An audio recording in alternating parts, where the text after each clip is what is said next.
जो बाहर से सामान आ रहा है वो भी थ्रू आर्मी इधर बट रहा है, ऐसा नहीं है। कोशिश करता हूं कि कोई किसी को इस मुश्किल वक्त में, जब मेरे मुल्क के लोग, मेरे सूबे के लोग एक शदीद मुश्किल में, तो कोई सियासी बात ना करूं, लेकिन कभी कभी ऐसे मौके आते हैं कि जबान खुल जाती है रोकते हुए भी। बड़े सूबे का इसमें कोई कसूर नहीं है, कसूर एक सियासी जमात का है जिसकी जहनी हालत जो है ना, जहनी कैफियत, वो कुछ इस वक्त ऐसी हालत में है कि वो उनका दिमाग दुरुस्त नहीं है। मैं उनकी जहनी हालत उनको देखनी चाहिए। हमें यानी सिंध हुकूमत को फॉरेन एड का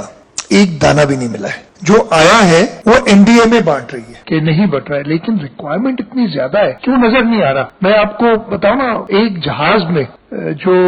सबसे बड़ा जहाज है ये 90 टन वाला, तो आज मुझे पता चला, इससे पहले 50 टन वाला वो कतरी एयरफोर्स में था, उसमें 600 टैंक आते हैं। तो हम समझ तो रहे हैं कि 5 जहाज आ गए जिसमें बहुत सारी चीजें, लेकिन उसमें चीजें वो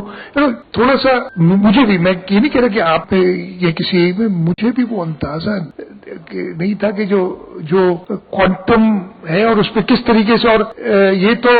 एक डेवलपिंग कंट्री की बात कर रहे हैं ना, डेवलप मुल्कों में भी वो प्रॉब्लम्स ये तरसील की और इन सब चीजों के हो जाते हैं। इसके बावजूद जहां जहां जरूरत पड़ी वो एडमिनिस्ट्रेटिव चेंजेस भी किए हैं, जिस वक्त वो होता है कि जी इसको हटाना है, हटाया भी है और सब एक्शंस लिए हैं।